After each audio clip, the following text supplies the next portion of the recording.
다 같이 찬송 드리겠습니다. 찬송가 300장 나 같은 죄인 살리신.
찬송가 321장 날 배속하신 예수께 찬양드리겠습니다.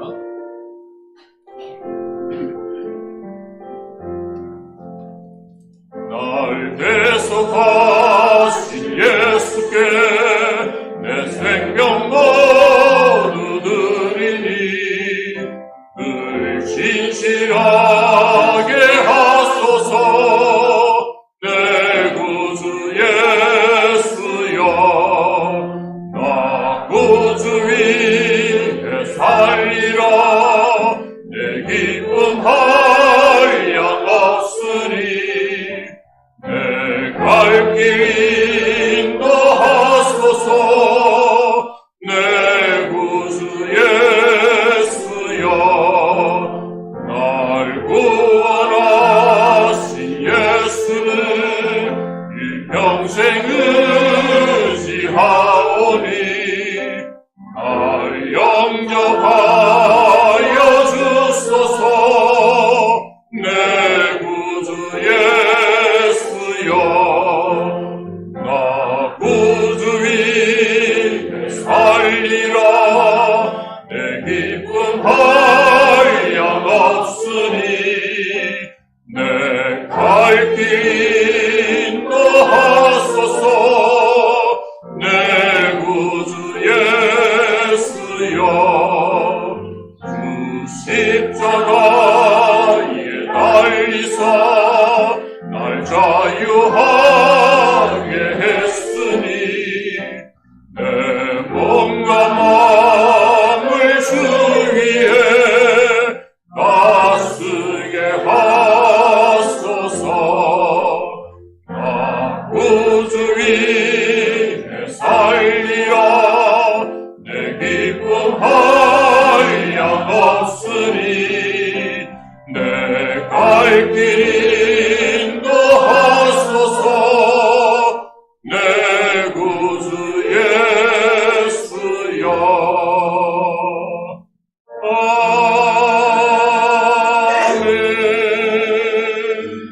다 같이 자리에 일어나셔서 예수 우리 왕이여 찬양 올려드리겠습니다.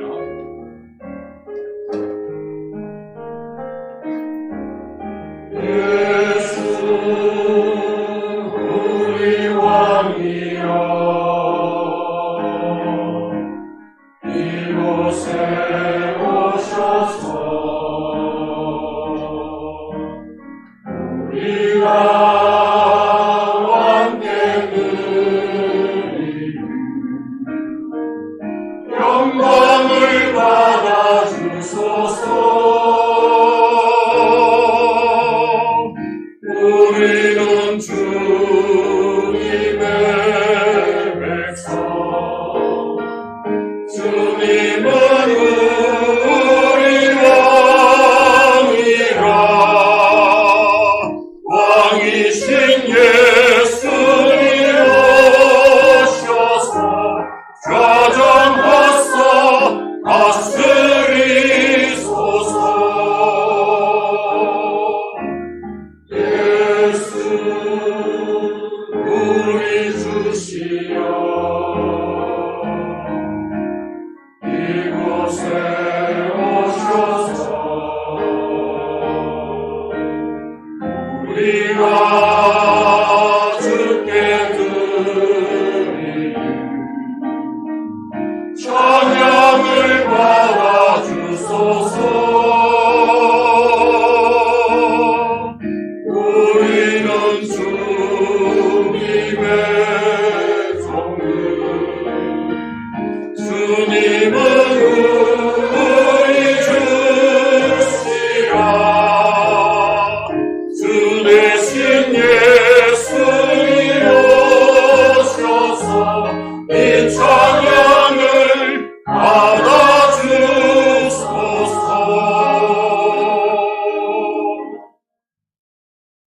하시겠습니다. 나는 전능하신 아버지 하나님 천지의 창조주를 믿습니다. 나는 그의 유일하신 아들 우리 주 예수 그리스도를 믿습니다. 그는 성령으로 잉태되어 동정녀 마리아에게서 나시고 본디오 빌라도에게 고난을 받아 십자가에 못 박혀 죽었고 장사된 지 사흘 만에 죽은 자 가운데서 다시 살아나셨으며 하늘에 오르시어 전능하신 아버지 하나님 앞에 앉아 계시다. 그게로부터 살아있는 자와 죽은 자를 심판하러 오신다. 성령을 믿으며 거룩한 공교회와 성도의 교제와 죄를 용서받는 것과 몸의 부활과 영생을 믿습니다. 아멘. 앉으시겠습니다.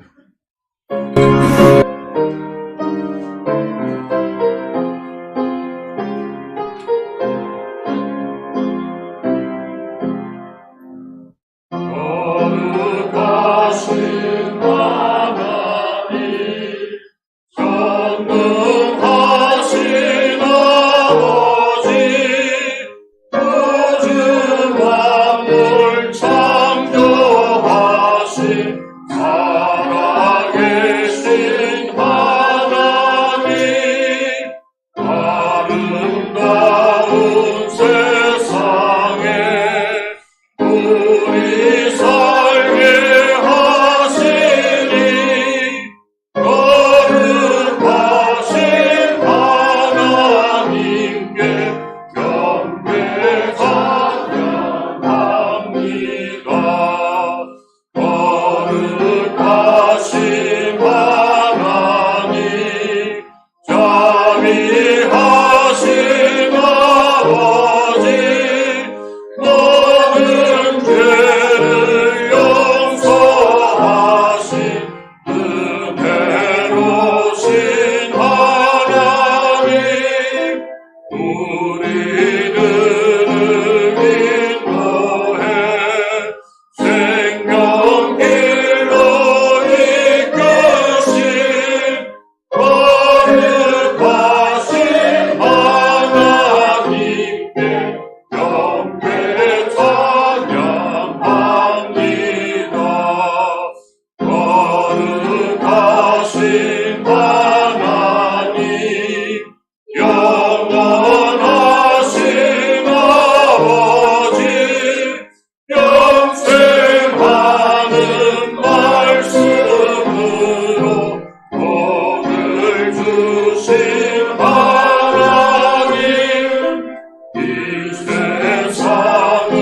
진리로 이끄시는 하나님, 거룩하신 하나님께 감사 찬양합니다.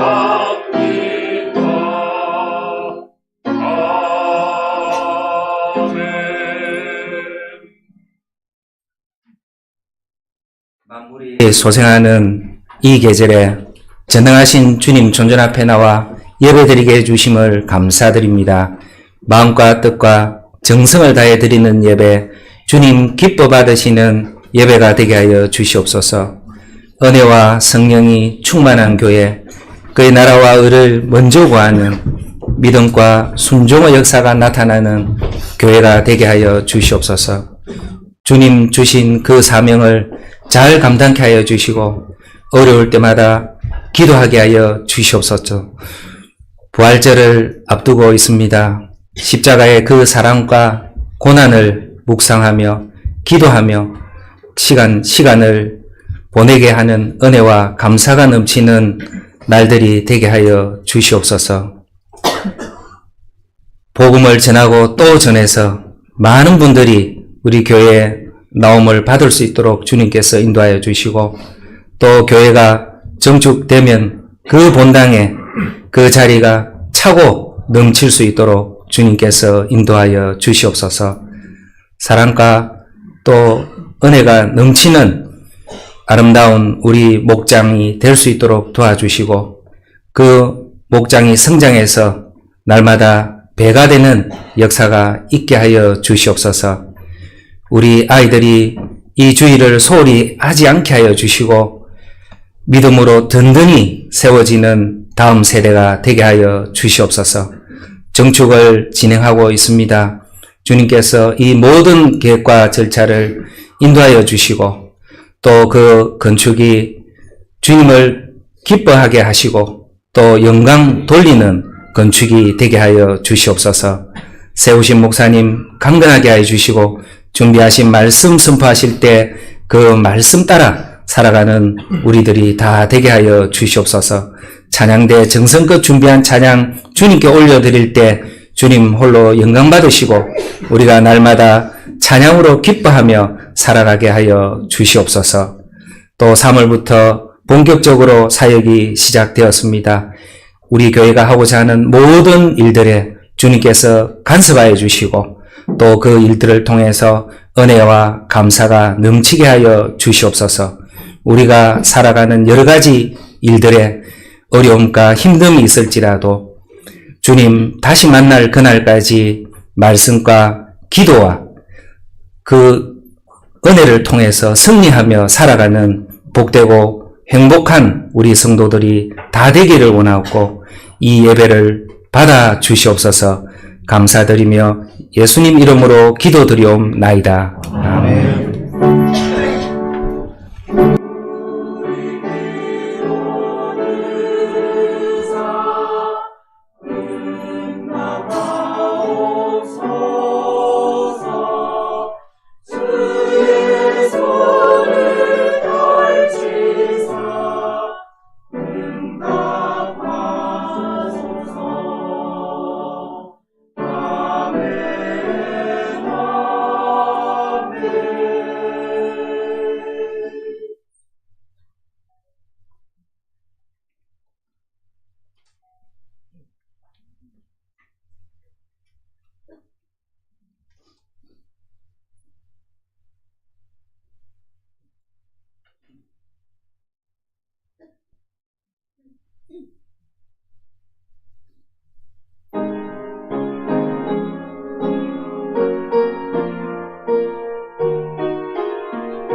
예수 오직 그 이름만 영광 받겠네.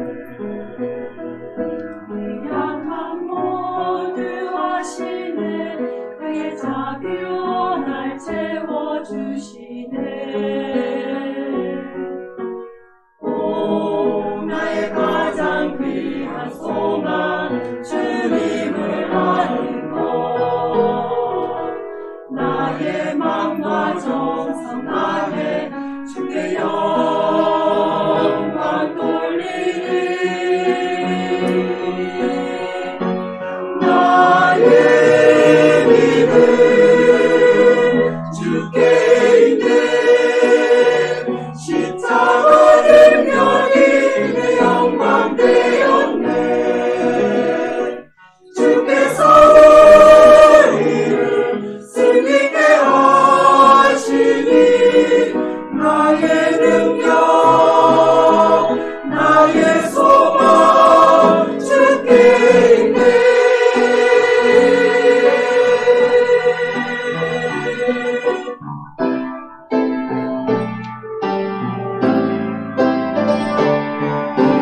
몸의 소망 구원나 우리 주 예수 뿐일세.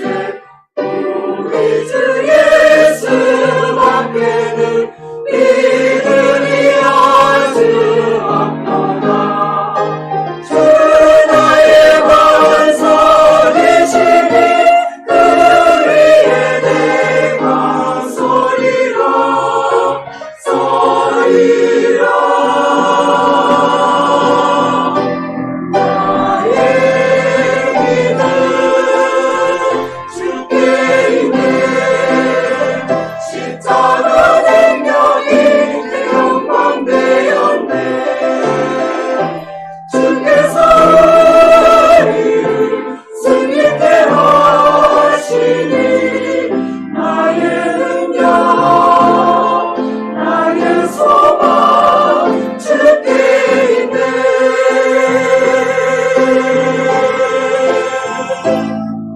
나의 능력 나의 소망 나의 반석 주께 있네.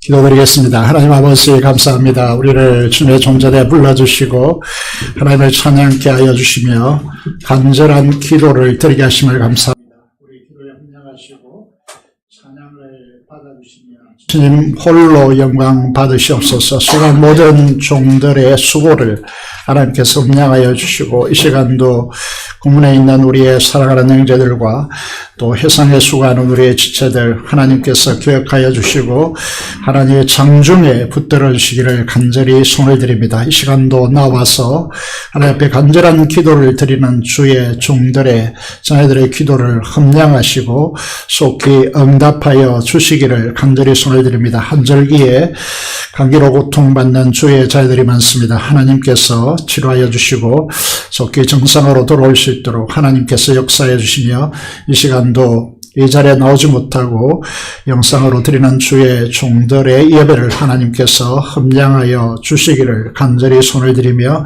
성령 충만한 시간이 되게 해주시고 주님의 임재의 영광 가운데 주님의 심일한 음성을 듣는 은혜의 시간이 되도록 역사하여 주옵소서. 우리 주 예수 그리스도의 이름으로 기도드리옵나이다. 아멘. 하나님의 말씀입니다. 마태복음 16장 말씀을 보도록 하겠습니다. 신약성경 마태복음 16장 13절에서 20절의 말씀 함께 보시겠습니다. 신약성경 27페이지 마태복음 16장입니다. 13절에서 20절의 말씀 보도록 하겠습니다. 예수께서 빌립보 가이사라 지방에 이르러 저들에게 물어 이르시되 사람들이 인자를 누구라 하느냐? 이르되 들으는 세례 요한, 들으는 엘리야, 어떤 이는 에레미야나 선지자 중에 하나라 하나이다. 이르시되 너희는 나를 누구라 하느냐? 시몬 베드로가 대답하여 이르되 주는 그리스도시요 살아계신 하나님의 아들이십니다. 예수께서 대답하여 이르시되 바요나 시몬아 네가 복이 있도다. 이를 네게 알게 한 이는 혈육이 아니요 하늘에 계신 내 아버지시니라. 또 내가 네게 이르노니 너는 베드로라. 내가 이 반석 위에 내 교회를 세우리니 음부의 권세가 이기지 못하리라. 내가 천국 열쇠를 네게 주리니 네가 땅에서 무엇이든지 매면 하늘에서도 맬 것이요 네가 땅에서 무엇이든지 풀면 하늘에서도 풀리리라 하시고 이에 저희들에게 경고하사 저희가 그리스도인 것을 아무에게도 이러지 말라 하시니라. 아멘. 오늘 시간에 너희는 나를 누구라 하느냐라고 하는 제목으로 하나님의 말씀을 선포하겠습니다. 깨닫는 은혜와 주님을 경험하는 은총이 여러분에게 넘치기를 기도합니다. 여러분 이탈리아 로마에 가본 적이 있습니까? 그리스도인으로서 로마에 간다면 꼭 한번 가봐야 할 곳은 어디겠습니까? 성베드로 성당 그리고 교황이 있는 바티칸 이런 것들을 생각하겠지만은 우리는 카타콤베라고 하는 지하 동굴을 살펴보지 않으면 안 되는 장소이다 이렇게 말씀을 드릴 수 있습니다. 카타콤의 동굴이 지하 5층까지 깊이 파 들어가 있고 종으로 행으로 이렇게 거미들처럼 얽혀 있음을 보게 되었습니다. 카타콤 폭이 1m 정도이고 높이는 2m 정도로 조성되어 있습니다. 로마 시내 그 위에는 건물이 이제 이렇게 빼곡하게 들어서 있고 그 밑에 이제 이런 카타콤이 조성되어 있습니다. 갈리스도 그리고 세바스티아노, 도미틸라 이런 대표적인 지역에 대표적인 카타콤이 있습니다. 총 70여 개가 있고 길이를 합치면 100km에 달하는 어마어마한 지하 동굴이다 말씀드릴 수 있습니다. 이 카타콤은 어떤 곳일까요? 로마 시대에 박해받는 그리스도인들이 거처했던 주거지이고 거기서 죽으면 그곳에 묻혔습니다. 무덤입니다. 이 카타콤에는 시신이 600만 시신들이 묻혀 있고 이제 600만의 그리스도인들이 이 지하 동굴에 묻혀 있다는 것은 무엇을 의미합니까? 실상에는 팍스 로마라고 해가지고 하얀 그물과 부와 쾌락이 펼쳐져 있지만은 지하에는 박해받는 그리스도인들의 고난과 척박한 삶과 그리고 죽음의 무덤이 그곳에 있다라고 하는 것입니다. 시사하는 바가 무엇이겠습니까? 세상은 부와 이 권력과 쾌락을 추구하겠습니다만은 햇볕 없는 지하의 고난의 십자가를 걷지만은 그러나 주님의 임재의 영광 안에서 그분을 예배하며 천국을 소망하며 주님의 그 주옥 같은 말씀이 펼쳐지고 그 말씀 속에서 드러나는 하나님 나라의 영광과 그와 평강과 희락을 누리는 삶이 구가되는 것이죠. 우리는 어디에 사는가 이게 중요한 문제가 아님을 우리가 볼 수 있습니다. 팍스 로마나를 구축한 사람이 가이사 아우구스토 황제이죠. 그래서 로마의 황금기를 구가했습니다. 그 이후에 로마나도 어떻게 되었을까요? 로마 시민권자는 3분의 1밖에 되지 않고 3분의 1은 노예였습니다. 이런 노예들이 다 했고 로마 시민들은 무료했습니다. 그래서 이들을 달래기 위해서 각 나라에서 공급되어지는 특산물, 먹거리로 시민들을 이제 배불리게 했고 그리고 이 마차 경기라고 그렇게 하죠. 이제 그 대행 원행 경기장을 치워놓고 볼거리를 제공하여서 사회적 불만을 잠재우려 했던 것이죠. 주 64년 AD 64년경에 이제 황제가 네로 황제였음을 우리는 잘 알고 있습니다. 그때 무슨 일이 일어났습니까? 방화로 수용되어지는 로마 시내가 불탔습니다.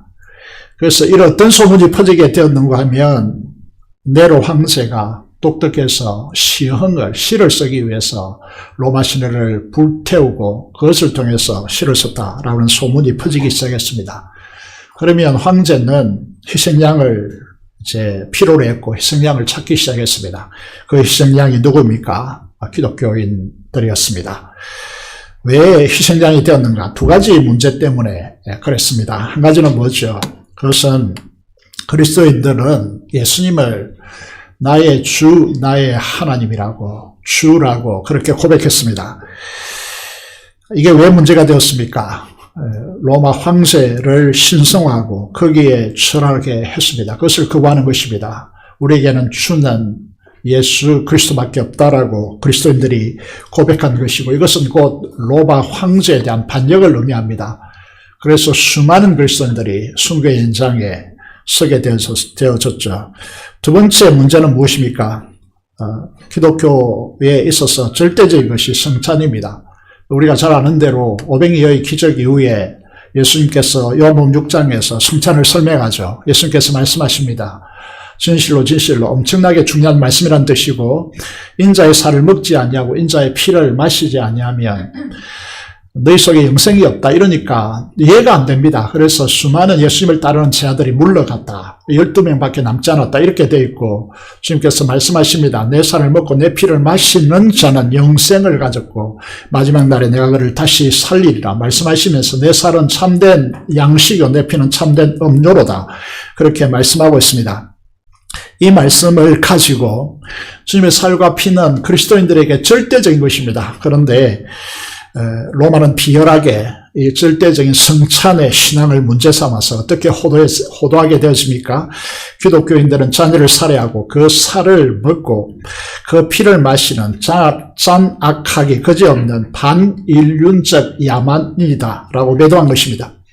그래서 로마 시민과 함께 거할 수 없는 그 악무도한 집단으로 살려두어서는 안 된다라고 그렇게 생각한 것입니다. 그리고 이 잔악무도한 그리스도인들에게, 기독교 집단에게 로마 시내를 불태웠다라고 하는 그런 이제 오명을 씌운 것입니다.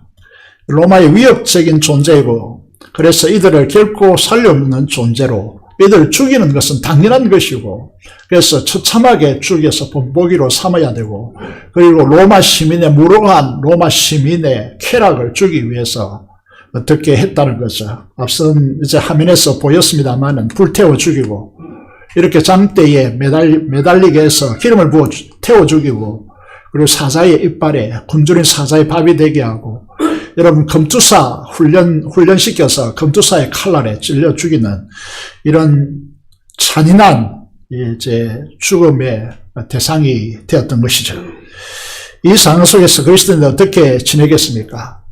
아까 말씀 보여준 대로 지하동굴을 파고 카타콤에 숨어서 지낼 수밖에 없었습니다.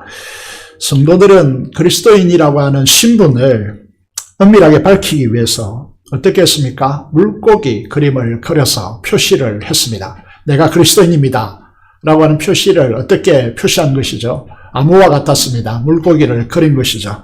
그리고 물고기 상징물을 가지고 다녔습니다. 왜 그렇습니까? 그 이유가 무엇입니까? 여기에 보시면 오늘 이제 우리가 고백하는 대로 예수 그리스도는 나의 주, 나의 하나님이다. 예수 그리스도는 그리스도시요 살아계신 하나님의 아들이라고, 그리고 나의 구세주라고 하는 이 고백의 첫자를 따면 익투스가 됩니다. 익투스는 이제 우리나라 말로 번역하면 물고기가 되는 것이죠. 그래서 이 물고기를 그린 것입니다. 오늘 본문의 13절, 마태복음 16장 13절에 보면 이 고백이 등장하는 배경을 설명하고 있습니다. 예수님께서 빌립보 가이사라 지방으로 가십니다. 여러분 이 지도를 보시면 예수님께서 주로 활동했던 티베라 바다 그러고 우리로 익숙한 갈릴리 바다라고 그러는데, 그곳에 이제 가버나움, 갈릴리 바닷가에 있는, 서쪽 바닷가에 있는 가버나움에서 주로 활동을 하셨죠. 그런데 헤르몬산이라고 있는 북쪽으로 상당히 올라가 있는 가이사라 빌립보까지 예수님의 제자들과 함께 올라가십니다. 그곳에 가서 예수님께서 제자들에게 묻습니다. 사람들이 나를 누구라 하느냐라고 묻고 있습니다. 예수님은 왜 제자들을 가이사라 빌립보 지역까지 함께 가셔서 그곳에서 제자들에게 이 질문을 던지고 있을까요? 이 질문을 이곳에서 던진 이유가 어디에 있을까요? 가이사라 빌립보 지역은 어떤 지역이기에 그곳까지 가셔서 이 질문을 던질까요? 우리가 빌립보 가이사라라고 하는 지역은 세례요한을 죽인 인물이 헤롯, 안티파스입니다. 이 안티파스가 그의 동생 빌립의 아내를 탈취하여 자기 아내로 삼았고 이것을 지적하는 세례 요한을 죽인 것입니다. 그런데 이 동생 빌립 헤롯이요, 이곳에 가이사 황제를 이제 형제를 기념하는 도시를 건설했습니다. 그래서 자기 이름 빌립을 붙이고요. 그리고 그 뒤에 가이사라고 하는 이제 이름을 붙여서 이 지역을 빌립보 가이사라라고 도시로 이제 명칭한 것입니다. 이곳에 무엇이 있느냐 하면 로마 신화에 나오는 목축의 신인 판이라고 하는 신을 숭배하는 신전이 있습니다.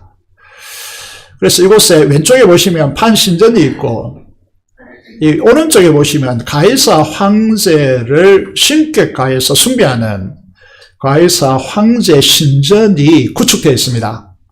그래서 많은 사람들이 이 부와 또 권력을 위해서 이 두 신전에 들락거리면서 숭배하는 그런 지역입니다. 그곳에 가셔서 예수님께서 사람들이 나를 누구라 하느냐라고 묻고 있습니다. 저희들이 어떻게 대답합니까?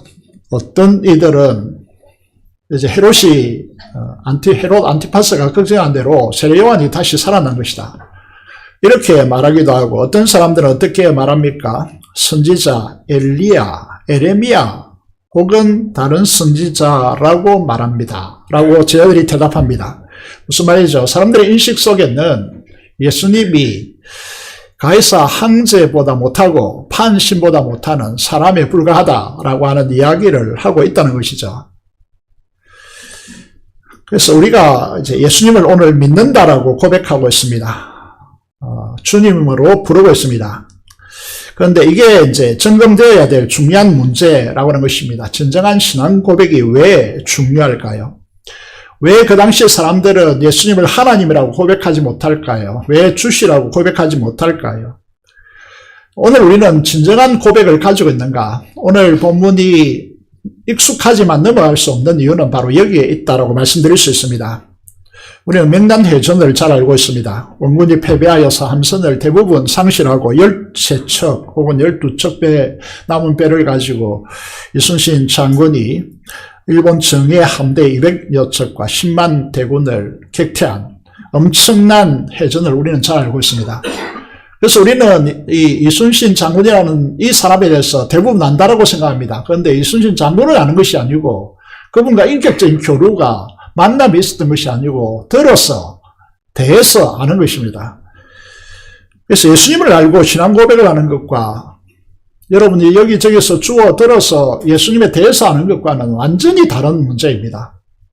그런 의미에서 오늘 우리에게 신앙 고백이 중요하다는 것이죠. 비슷한 것 같지만은 완전히 다른 문제입니다. 예수님 당시 사람들은 예수님에 대해서 알 뿐이지 신적 존재로, 이것도 기독교 역사에 보면 주후 381년이 지난 후에 예수님이 하나님이시다는 사실을 기독교 역사적으로 공인하게 되어집니다. 선지자 정도로 파악하는 것이죠. 그래서 예수님께서 두 번째 질문을 제자들에게 던지잖아요. 뭐라고 던집니까? 그렇다면 사람들이 이렇게 말한다고 하는데 그러면 너희는 나를 누구라 하느냐라고 묻고 있습니다. 이 질문이 오늘 사는 우리에게도 중요한 신앙의 핵심적 질문이 되는 것입니다. 오늘 살아가고 있는 우리들에게도 너무나 중요한 질문입니다. 누구의 말에 의해서가 아니고 우리가 살아계신 주님이라면, 살아계신 하나님이라면 그분을 경험하게 될 것이고 직접 경험하고 인격적인 관계를 가지고 있는 그 예수 그리스도는 당신에게 누구인가? 라고 하는 질문을 이제 던지고 있는 것입니다. 다시 말하면 오늘을 살아가고 있는 나에게 예수님은 누구인가? 라는 질문을 던지는 것이죠. 지난번에 한번 언급했습니다. 이 시대의 기독교 최고의 작가라고 하던 필립 얀시가 주일학교 때부터, 어릴 때부터 교회를 충실하게 다니고 또 성경 이야기 많이 듣고 설교도 많이 들었고 성경도 많이 읽었지만은 그는 예수 그리스도를 인격적으로 직접 만나고 난 뒤에 내가 들었던 그 예수는 진짜 예수 그리스도가 아니었다. 나는 결코 이전에 예수 그리스도를 알지 못했다. 내가 알지 못했던 예수라고 그렇게 고백하고 있는 것이죠. 어쩌면 여기에 있는 저나 여러분들도 이런 상황에 놓여 있을 수 있다는 것입니다. 이거는 진짜 큰일이다 라고 말씀드릴 수 있습니다. 왜 이런 일이 일어날까요? 예수 그리스도를 인격적으로 만나서 부딪혀 보지 않는 분들은 예수님에 대해서 알 뿐 예수님을 안다고 할 수 없습니다.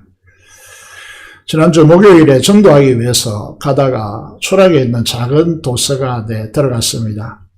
거기서 책을 이제 일반적인 서적을 제가 살 수 없고 그래서 종종 빌려오는데 여름 교수의 마지막 수업이라고 책이 있더라고요. 빌렸습니다.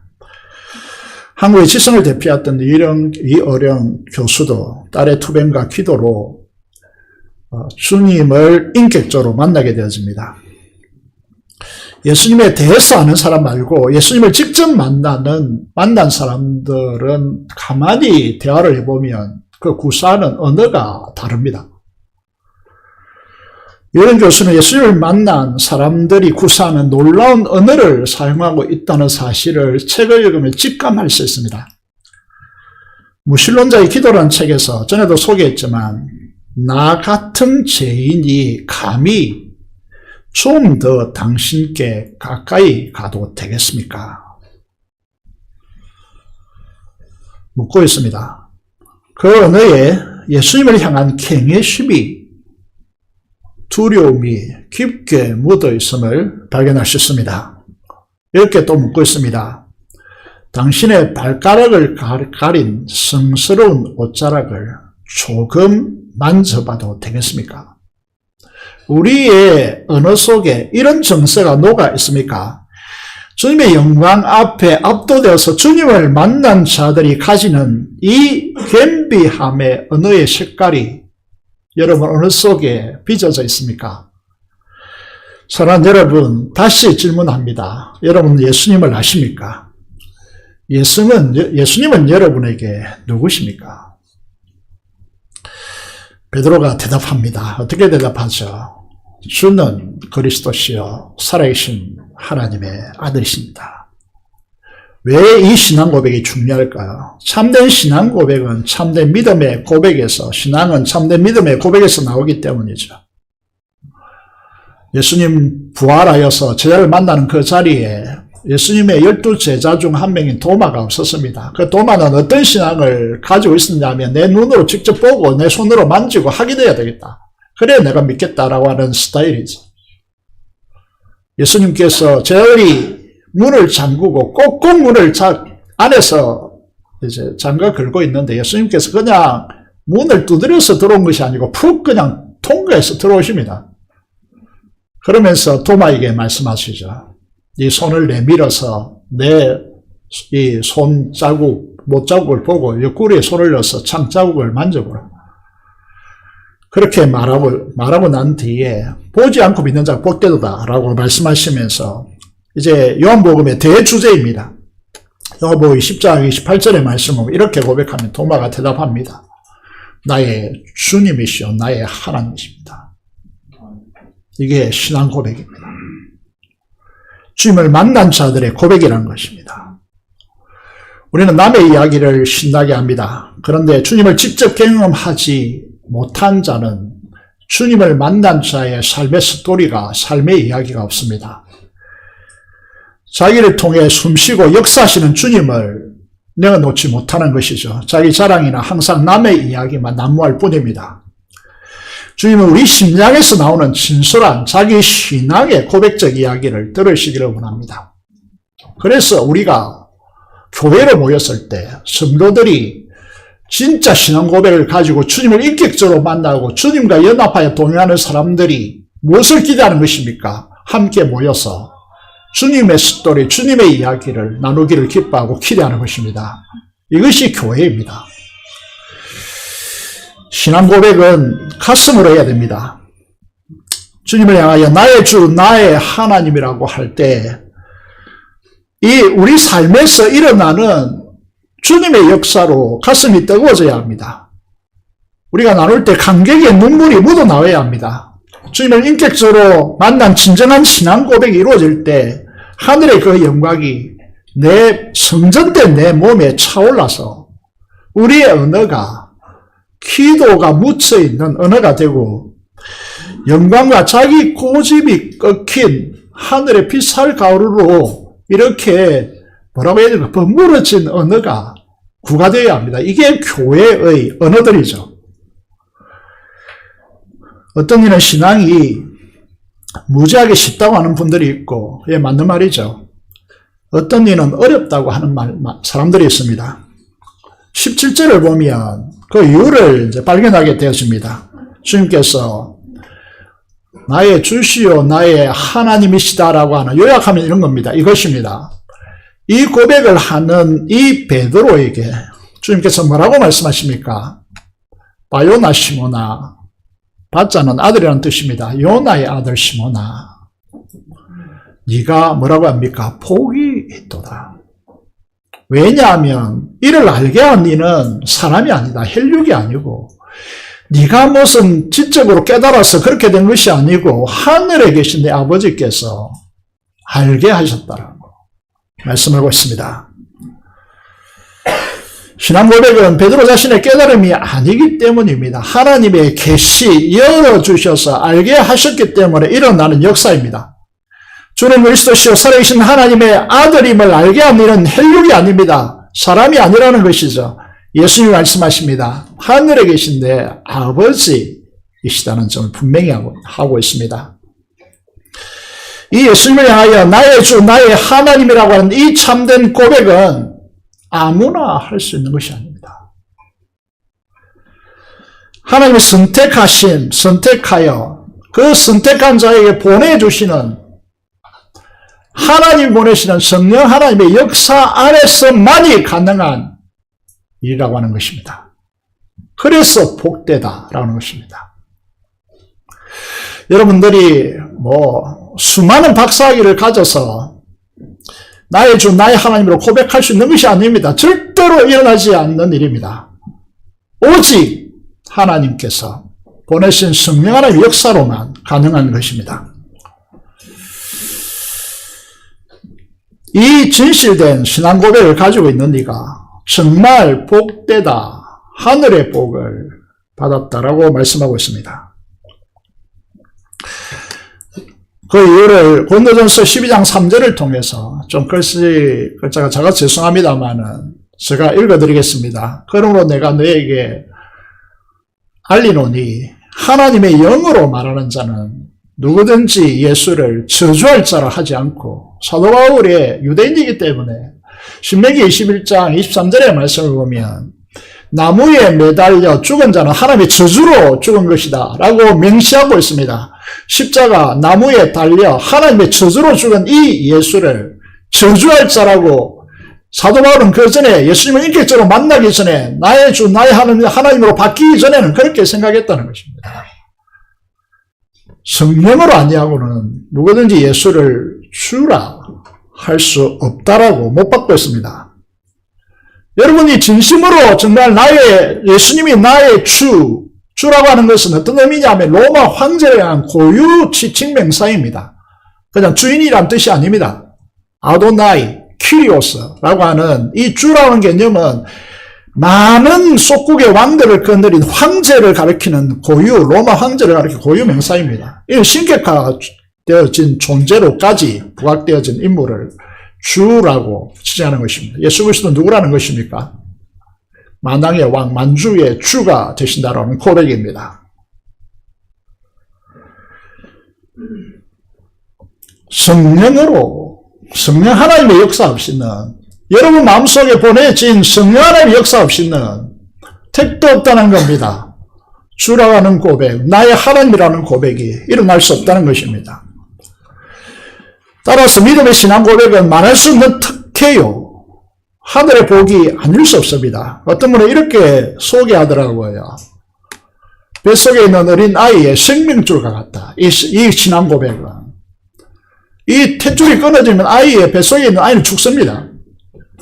우리에게 신앙 고백이 하늘을 연결하는 중요한 통로라고 하는 사실을 우리에게 말씀하고 있습니다. 우리는 너무나 기초이기 때문에 가볍게 넘어가려고 하겠지만은 엄청나게 중요한 문제임을 직시할 수 있습니다. 왜 그렇습니까? 이 신앙 고백이 나의 주, 나의 하나님이라고 하는 이 고백이 가지는 놀라운 축복, 특권이 무엇입니까? 첫 번째 특권은 이렇게 말씀하고 있습니다. 마태복음 16장 18절에 말씀을 보면 내가 네게 이르노니 너는 베드로라. 내가 너 위에 내 교회를 세우라. 이렇게 하지 않습니다. 이 반석 위에 내 교회를 세운다. 주님의 교회를 세우는데 이 반석을 베드로, 베드로라고 하지 않고 페트라라고 부릅니다. 여성명사로 바뀌었습니다. 남성명사가 아닙니다. 무슨 말이냐? 신앙 고백을 가리키는 것입니다. 이 진정한 신앙 고백 위에 주님의 교회를 세운다는 것입니다. 우리가 교회인가? 그렇다면 예수 그리스도를 향하여 나의 주, 나의 하나님이라고 하는 이 고백이 내게 없다면 교회 될 수 없습니다. 교회는 건물이 아닙니다. 교회는 조직이 아닙니다. 이 신앙 고백을 가진 여러분들이 교회입니다. 이 교회 위에, 이 교회에 이 교회가 가지고 있는 놀라운 권세가 무엇입니까? 그것은 음부의 권세가 이기지 못한다는 것입니다. 음부의 권세는 죽음의 권세입니다. 이 세상을 지배하는 가장 강력한 권세는 죽음의 권세입니다. 제가 사망 안에서 왕노릇하는 이 힘입니다. 이 힘에서 누구도 벗어날 수 없습니다. 제가 인간의 결핍을 통하여서 사탄이 장악하고 있는 이 권세에서 벗어날 수 있는, 이길 수 있는 인간은 아무도 없습니다. 그런데 유일하게 누가? 교회된 우리가 이 음부의 권세를 이기는 놀라운 권세가 교회에 있다는 것입니다. 믿으십니까? 믿으셔야 합니다. 생명의 자유는 오직 교회를 통하여 구가 됩니다. 교회는 건물이 아니라고 했습니다. 우리 자신들의 모임입니다. 공동체라는 거죠. 우리만이 이 세상에, 교회된 우리만이 이 세상의 유일한 소망이 되는 겁니다. 우리가 침묵하면 안 됩니다.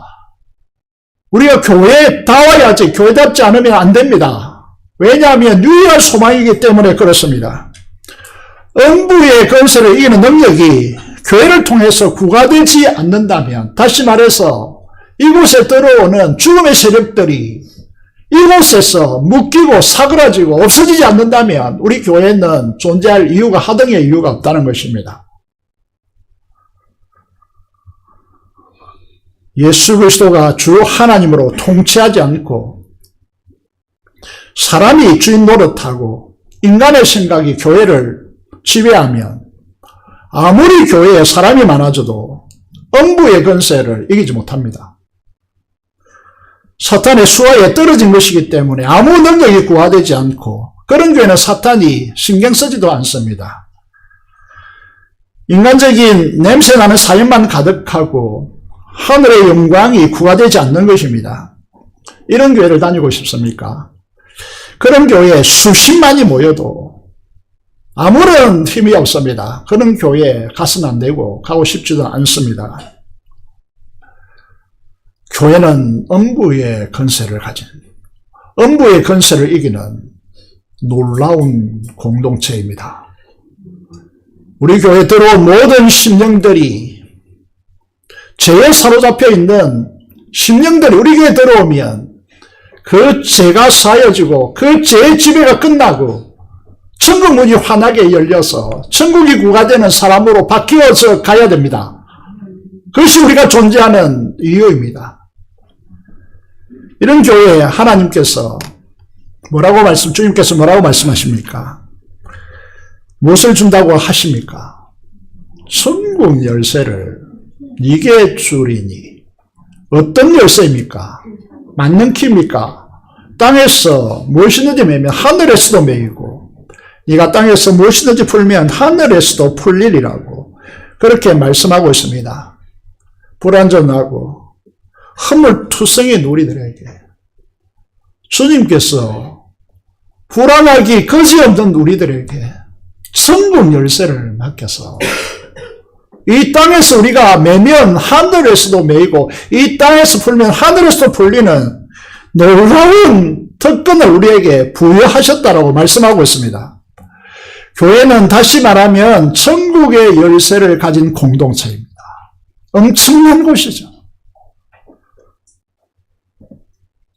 이 놀라운 권세를 가지고 있음을 여러분 아십니까? 이런 존재로 우리를 부르신 것에 대해서 여러분 아시냐는 것이죠. 교회 가장 중요한 표지로서 세 가지 표지를 가지고 있어야 이게 교회이다 이렇게 말합니다. 첫 번째가 뭐죠? 올바른 말씀의 선포입니다. 두 번째가 뭡니까? 세례와 성찬의 시행입니다. 세 번째가 뭡니까? 치리입니다. 그런데 오늘날 교회가 문제되는 것이 치리의 권위를 상실했습니다. 교회가 가진 치리권을 너무나 가볍게 본다는 것이죠. 얼마나 놀라운 이야기인지 모릅니다. 땅에서 매면 하늘에서도 닫힙니다. 땅에서 풀면 하늘에서도 풀립니다. 그럼 우리는 어떻게 해야 될까요? 땅에서 매면 하늘에서도 매고 땅에서 풀면 하늘에서도 풀리는 열리는 이 역사는 어떻게 무엇을 통해서 일어날까요? 교회에 부여된 천국 열쇠는 어떻게 사용해야 됩니까? 여러분 우리가 이 사실을 확신한다면 믿는다면 교회는 무엇을 해야 됩니까? 세 가지를 통해서 천국 열쇠를 사용해야 됩니다. 첫 번째가 무엇입니까? 참된 신앙 고백 위에 서 있는 교회는 교회된 우리는 이 천국 열쇠를 어떻게 사용해야 될까요? 중요한 질문입니다. 첫 번째는 주님의 십자가 부활, 그 성천하셔서 하늘 보좌 우편에 앉으시고 주님께서 만왕의 왕, 만주의 주, 모든 하늘과 땅의 권세를 하나님으로부터 아버지로부터 이양받은 주님께서 온 우주의 주권을 지시고 뭘 하십니까? 교회된 우리에게 성령을 보내주십니다. 성령은 모든 하나님의 은혜를 다 알게 하시고 누리게 하시는 놀라운 하나님으로 우리에게 주신 것이 이게 복음입니다. 이 복음을 전함으로 우리는 무엇을 해야 됩니까? 죄의 집에 지옥의 문이 닫히고 천국의 문, 하나님 나라를 여는 복음을 구해야 됩니다. 이걸 위해서 우리는 부름받은 것이죠. 두 번째, 마태복음 이제 우리가 오늘 16장 19절을 읽었습니다.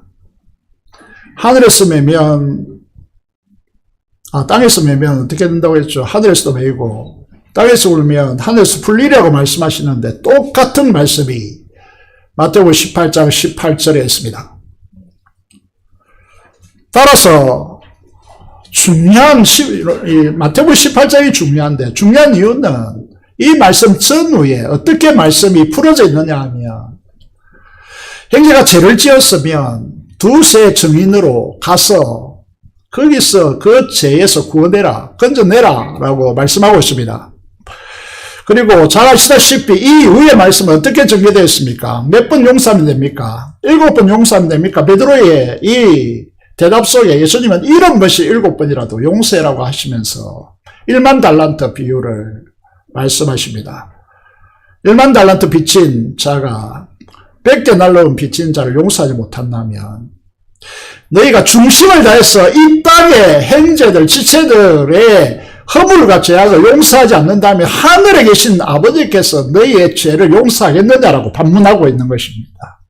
그런데 아이러니하게도 그리스도인들이 비겁하게 행제들을 용서하지 않습니다. 이게 말이 됩니까? 그러면서 이제 우리에게 뭐라고 말씀하시느냐 하면 합심 기도를 요청하고 있습니다. 18절 이후에 마태복음 18장 18절 이후에 합심 기도는 교회가 결정적으로 천국 열쇠를 사용하는 핵심적 키다 라고 말씀하고 있습니다. 잘 아시죠? 마태복음 18장 19절 다 아십니다. 한번 읽어볼까요? 같이 읽겠습니다. 너무 조용하니까. 큰 소리로 한번 읽어보겠습니다. 시작. 진실로 다시 너에게 이르노니 너희 중에 두 사람이 땅에서 합심하여 무엇이든지 구하면 하늘에 계신 내 아버지께서 그들을 위하여 이루게 하시리라. 아멘. 합심기도 이게 얼마나 중요하냐를 보셔야 한다는 것이죠. 많은 사람도 필요 없고 딱 두 사람이 마음을 합하여서 무엇이든지 구하면 하늘에 계신 내 아버지께서 그들을 위하여 이루게 하시리라 말씀하고 있습니다. 확신하십니까? 그런데 왜 기도하지 않습니까? 왜 기도점을 나누고 마음을 합하여서 기도하지 않습니까? 사탄의 전략이 여기에 깔려 있습니다. 많은 경우에 많은 성도들이 마음을 연합하지 못하는 이유는 다른 데 있는 것이 아주 사소한 것들에 걸려 있습니다. 계속해서 말씀드리지만 이걸 뚫어내어서 마음을 하나로 묶지 않으면 교회는 교회다워질 수가 없습니다. 마귀를 뭐라고 부릅니까? 게임에도 등장하고 있습니다. 디아블로2 전에도 소개했습니다. 젊은이들이 여기에 함몰되어서 정신 못 차리고 있습니다. 디아블로라는 말은 무슨 뜻입니까? 분리자, 모락자, 중상자라고 하는 뜻입니다. 교회 아이러니하게도 이 마귀짓을 하는 사람들이 있습니다. 교회의 치명타죠. 성도들을 이간질하고 중상모락합니다. 돌았으면 이 사람, 돌았으면 저 사람 욕하고 약점들 주어내고 멀쩡한 사람 바보 만들고 성실한 사람 이상한 사람 만들고 거짓말하여 갈갈이 찢어놓고 이 사람 무너뜨리고 저 사람 실족시키는 넘어지게 하는 사람들, 합심하여 마음이 합하여 서로 용납하고 사랑하여서 서로 마음이 합하여서 함께 기도하게 하지 못하는 이 사탄짓, 이걸 교회에서 하면 안 됩니다. 하면 안 됩니다. 마귀이십니다. 제 값을 어떻게 받으려고 그렇게 하시는지 모르겠습니다. 주님께서 말씀하십니다. 마태복음 18장이죠. 6절의 말씀을 보면 누구든지 나를 믿는 이 작은 자 중 하나를 실족하게 하면 차라리 연자 맷돌을 그 목에 달려서 깊은 바다에 빠뜨려지는 것이 나으니라 말씀하고 있습니다. 경고하고 있는 것이죠. 행복하게 성장하여 붕하는 교회의 한결같은 특징이 뭐냐? 이는 예가 없습니다. 한 군데도 예는 없습니다. 그것이 무엇입니까? 서로를 사랑하고 용납하고 용서하여 마음을 합하여 기도하는 교회입니다. 그 교회에 지성인이 없겠습니까? 그 교회에 의사가 없겠습니까? 그 교회에 박사가 없겠습니까? 사학가가 없겠습니까? 경험 많은 신앙인이 없겠습니까?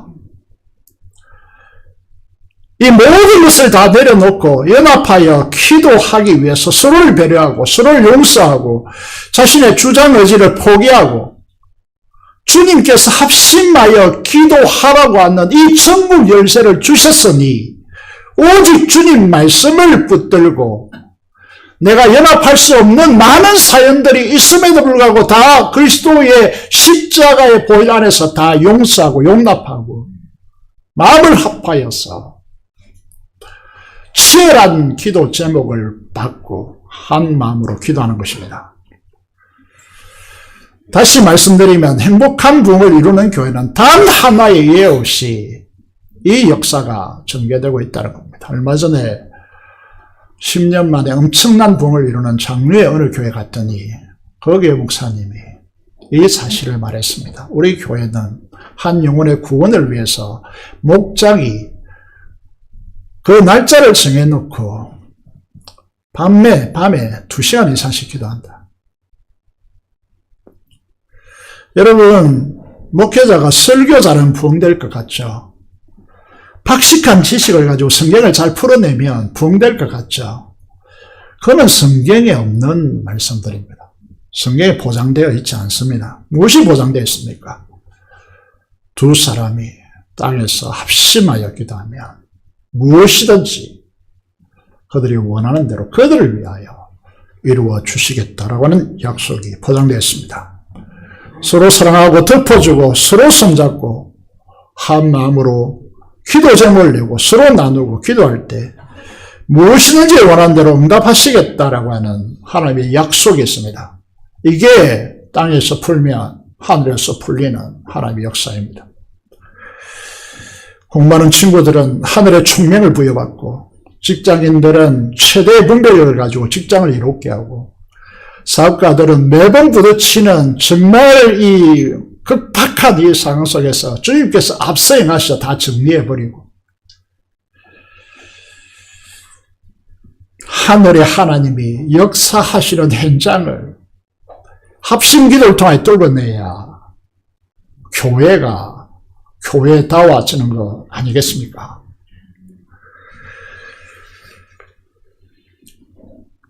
살인마 고재봉이 예수님을 만나서 이 죽기 전에 2,000명을 회심을 이루고 2,000명을 구원해내고 구두수승공 무디가 예수님을 만나서 회심하니까 세계적인 부흥사가 되고 제가 속했던 선교단체는 술에 취해가지고 술 주정뱅이가 되어서 군대 갔다 휴가 오면 가로등을 술 취해가 다 깨버리는 그런 소망이 없는 그런 분이 권사님 어머니의 새벽마다 부르짖는 그 기도를 들으시고 선교단체를 대표하는 대표가 되어지고 이런 역사가 어떻게 일어납니까?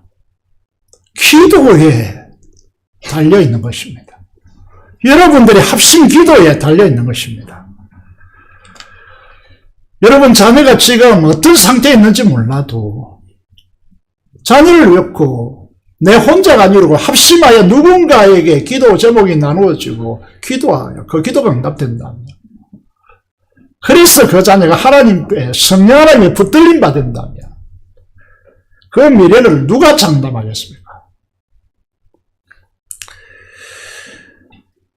여러분 우리의 신앙 고백으로부터 우리에게 주어진 천국 열쇠가 우리에게 주어졌는데 최고의 핵심은 무엇이겠습니까? 우리의 신앙 고백이 진실한가? 우리 신앙 고백이 진짜인가? 물어야 되는 거죠. 시금석이 뭐죠? 예수님께서 산상수훈에 이렇게 말씀하고 있습니다. 마태복음 7장 21절에 진짜인가 가짜인가는 이렇게 말씀되고 있습니다. 아들의 주여 주여 하는 자마다 다 천국에 들어갈 것이 아니요 다만 하늘에 계신 내 아버지의 뜻대로 행하는 자라야 들어가리라고 말씀하고 있습니다. 무슨 말이죠? 초대교회 보십시오. 여러분 죽음의 그 위협 가운데서도 황제를 주로 고백하는 것을 거부하고 예수 그리스도만이 우리의 주라고 고백한 그곳에 진정한 고백의 신앙이 있는 것이죠. 오늘 우리도 마찬가지입니다. 주라고 고백해놓고 삶은 엉망진창으로 만들어 놓았기 때문에 이 한국 사회에 그리스도에 대한 신뢰를 상실했잖아요. 이게 무슨 주입니까? 오늘 아침 큐티를 하는데 주님께서 이런 음성을 주시더라고요. 엄청난 항월의 부흥의 경험을 제자들이 합니다. 배나 배낭 되시는 주님을 만나고 이 세상에 없던 엘리야와 모세를 만나는 이 엄청난 황홀한 그런 부흥회를 경험합니다. 그래서 이곳에 이제 더 이상 세상 다 필요 없고 이곳에 이 초막셋을 지어서 이곳에서 함께 이 은혜를 같이 누리자라고 그렇게 합니다. 그때 하나님께서 구름 가운데 임재하셔서 음성을 들려주십니다. 이는 내 사랑하는 아들이니 그의 말을 들으라고 말씀하고 있습니다. 주여 주여 하면서도 주님의 말씀을 듣지 않는 우리 삶은 도대체 뭘까요? 이 신앙 고백이 진실되면 그 뒤에 하나님 주님의 말씀을 사랑하고 그 말씀을 가슴속에 보여잡고 그 말씀을 지키기 위해서 순종의 삶으로 드러나야 된다는 것입니다. 여러분 오늘 선포되는 이 말씀을 듣고 여러분 마음속에 어떤 마음이 듭니까? 중요한 시금석 중에 하나이죠.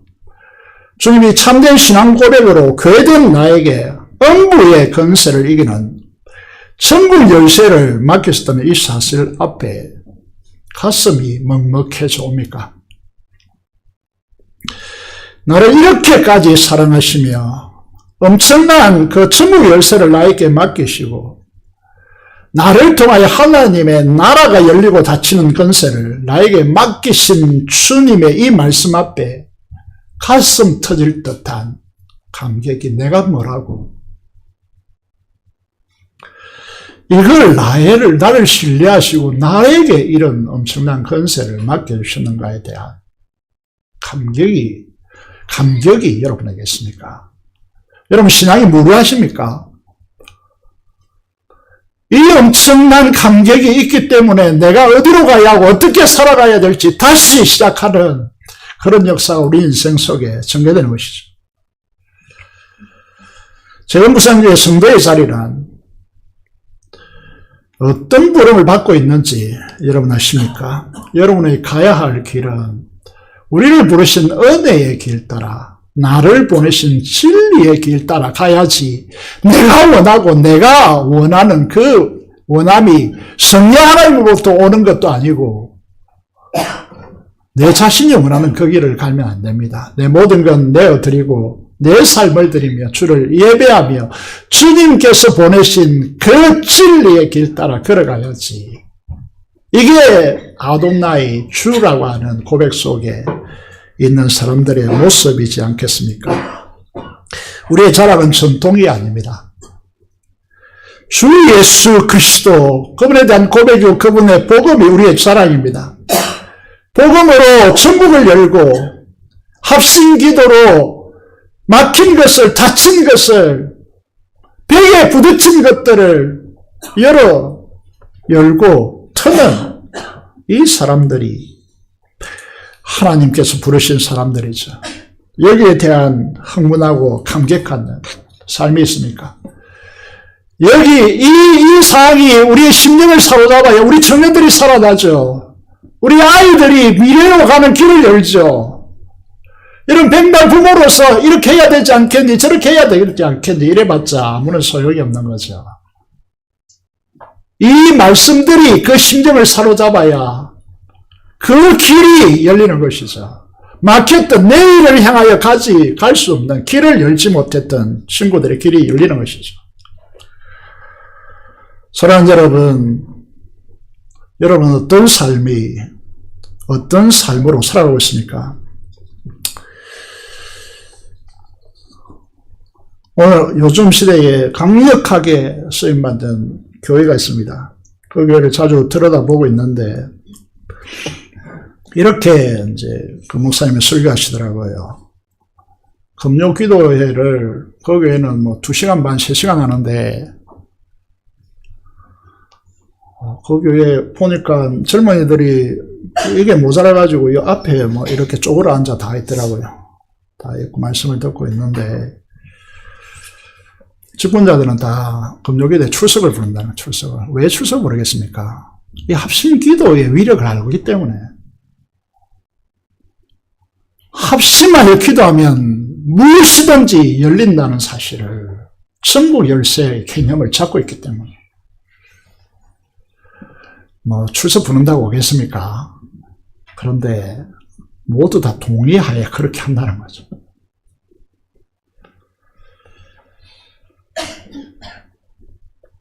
여러분, 무엇을 위해 살겠습니까?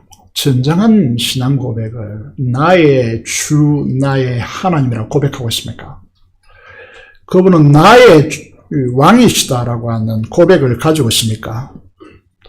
자기가 왕이 되어서 주님의 왕된 명령에 거부하고 따르지 않고 무시하고 합심하여 기도하라고 기도의 자리에 서라고 말씀하시는데 우리는 우리의 사연들을 잔뜩 실어놓고 그를 거부한다면 우리의 주님은 자기이지 예수 그리스도십니까?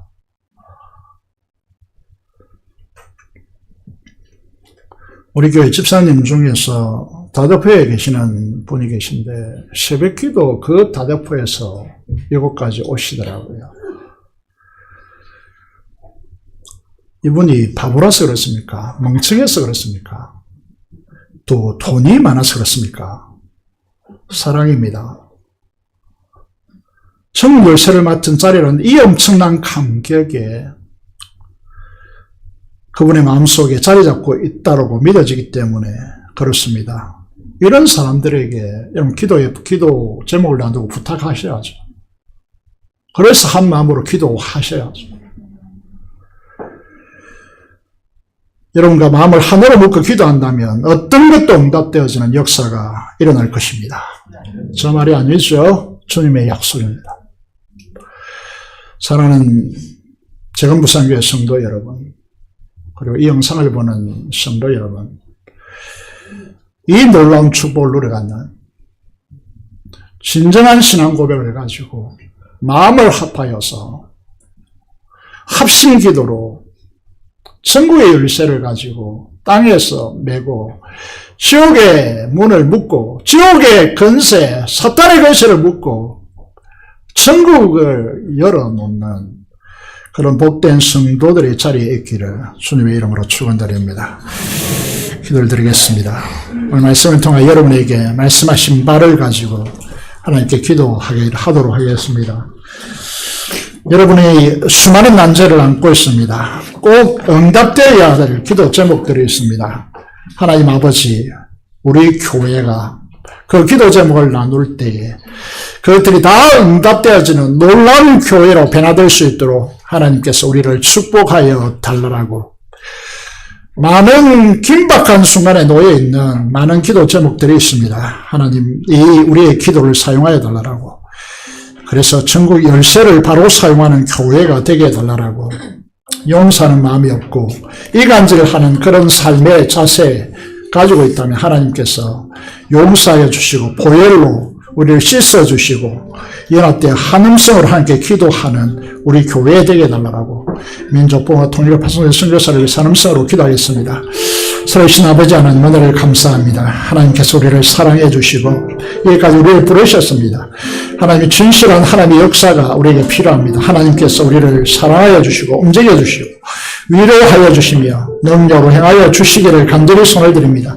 너는 나를 누구로 하느냐? 나의 주, 나의 하나님이다라고 하는 이 진정한 고백을 가지고 우리를 교회로 세우셨고, 교회에 주신 천국 열쇠를 가지고 닫으면 열리가 없고 풀면 반드시 열려지는 이 놀라운 특권을 사용할 수 있는 교회가 되게 하여 주시고, 합심 기도의 위력이 우리 교회를 통해 공동체를 통하여 피어나오는 놀라운 역사가 있게 하여 주옵소서. 감사를 드리며 이 민족봉화 지역의 복음화 피없는 통일 파송의 선교사들 하나님 기억하시고 임하여 주시고 능력으로 역사하여 주옵소서. 우리 주 예수 그리스도 이름으로 기도드리옵나이다. 아멘.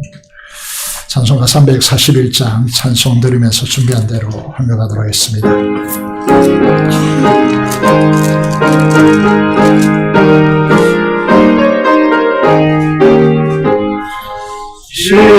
십자가를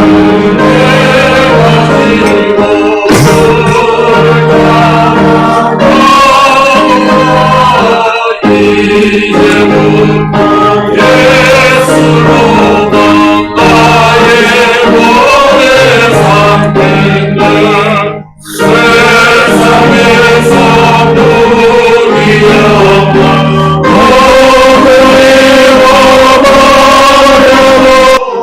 주의 평안 되라고 영생 복을 받겠네. 죄가하며 당했으니 나도 영광하리. 세상 사랑 감사함 예수 진실합니다. 예수 나를 사랑하사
기도 드리겠습니다. 살아계신 아버지 하나님, 오늘을 감사합니다. 하나님께서 우리를 축복하여 주시고 우리를 이렇게까지 사랑하시고 우리에게 주님께서 가지고 계신 그 놀라운 권세를 우리에게 이야마시고 우리를 통하여 이 세상에 하나님의 복을 흘러내리시기를 기뻐하시는 주님의 역사 앞에 겸손하게 무릎을 꿇을 수밖에 없습니다. 하나님 아버지, 우리의 참된 신앙 고백 위에 주님의 몸된 교회를 세우시고 우리를 통하여 땅에서 매면 하늘에서도 매이고 땅에서 풀면 하늘에서도 풀리는 이 엄청난 권세를 주시고 우리의 용서와 우리 합심 기도를 통하여 사랑으로 하나 되어 한 마음으로 기도하는 이 기도를 통하여 하나님의 놀라운 역사가 이 세상에 구가되기를 기뻐하시는 주님의 뜻을 온전히 받들어서 교회된 우리가 이 놀라운 역사를 감당할 수 있도록 우리 교회를 축복하여 주시고 주님께서 정말 기뻐하시고 원하시는 바로 그 교회가 되어서 이 시대적 사명을 감당할 수 있도록 우리를 축복하여 주옵소서. 하나님 아버지, 주령금과 11조 목적한 바에 따라서 하나님 변신하는 주의 귀한 자들에게 두 손 들어 축복하여 주시고 그들의 생업 터전을 하나님께서 축복하여 주시며 넘치는 하나님의 역사 앞서 행하시고 역사하시는 주님을 경험할 수 있도록 하나님께서 축복하여 주시기를 간절히 손을 드립니다. 아버지 하나님께서 우리 성도들의 간절한 기도 또 합심하여 기도할 때 앞으로 일어날 수많은 하나님의 역동적인 역사, 생명의 역사, 자유케 하는 역사, 하나님께서 귀한 하나님의 사람으로 쓰시는 역사, 이 역사가 우리 교회 안에 가득 채워드릴 수 있도록 도와주시며 주님이 함께 하시는 놀라운 스토리가 우리 공동체 목장교회 속에 넘치도록 역사하여 주시기를 간절히 손을 드리옵고 하나님께서 두 손 들어 축복하여 주시옵소서. 간절히 하나님 앞에 간구하는 이 기도와 또 기도 속에서 감사로 하나님께 감사하는 주의 자녀들의 이 간절한 기도와 감사를 하나님께서 연락하여 주시고 오직 하나님만 영광 받아주시고 하나님의 역사하신 기도에 응답하시는 하나님을 경험하는 귀한 자리에 서도록 역사하여 주옵소서. 우리 주 예수 그리스도 이름으로 기도드리옵나이다. 아멘.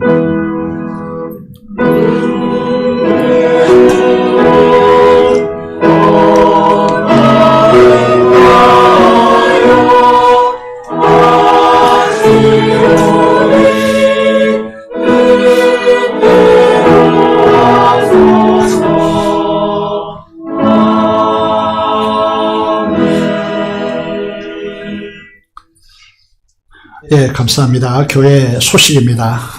지금은 4월 8일까지 40일 동안 사순절 기간을 지나고 있습니다. 어느 해보다 우리 교회는 중요한 한 해를 맞이하고 있습니다. 여러분의 영성이 중요한데 십자가 영롱한 영성으로 하나님 나라의 열매 맺는 성도들이 되시기를 바랍니다. 세례를 받으실 분 학신만을 이수하시고 세례 받으신 분들은 세례교육이 실시되어지고 땅의 문답이 3월 19일 오후 2시에 모양실에서 가지게 되었습니다. 세례 받으실 분들은 신청해 주시기를 바랍니다. 오늘은 총회 선교주일인데 우리가 선교는 너무나 중요한 것이죠. 그래서 교단이 이 한 주간 선교를 생각하자라고 하는 주일로 정하고 있습니다. 오늘 하루 동안 선교를 생각하고 헌신하고 기도하는 그런 시간들이 되시길 바랍니다. 여제다반 오늘 오후 2시에 본당으로 신청하신 분들은 모여주시길 바라고 직분자 임직식이 다음 주 오후 찬양 오후 3시에 찬양 예배 때에 임직식을 가지게 되었습니다. 임직자 전원은 오늘 오후 2시까지 목양실로 오시길 바랍니다. 목욕 전도 이제 시작되었습니다.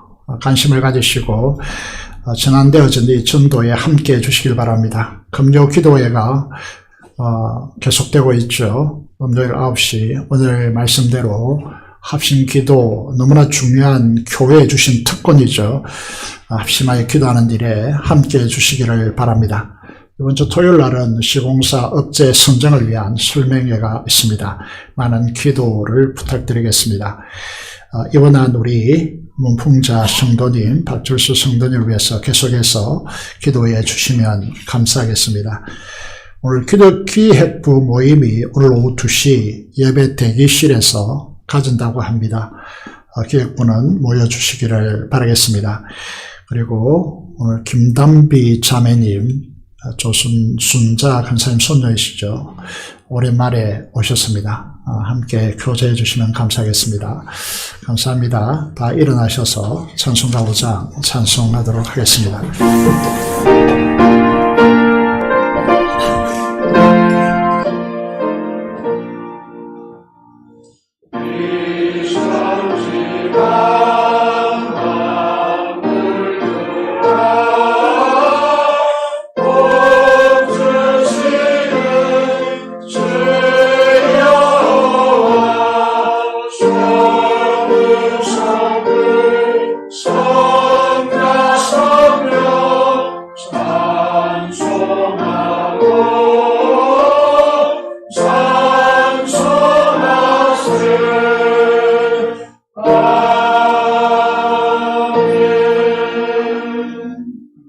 받겠습니다. 지금은 우리 주 예수 그리스도의 은혜와 하나님 아버지의 무한하신 그 놀라운 사랑하심과 성령 교통, 감화, 감동하심이, 교제케 하심이 오늘 너는 나를 누구라 하느냐라고 하는 이 질문 앞에 나의 주, 나의 하나님이라고 대답하며 이들에게 교회로 세우시고 정말 우리에게 주신 천국 열쇠를 기억하며 그 열쇠를 적극적으로 사용하여 주님이 원하시는 바로 그 사람이 되기를 원하는 사랑하는 성도들의 심령과 가정과 생업터전 위에 지금부터 영원토록 함께 하시기를 축원합니다. 아멘.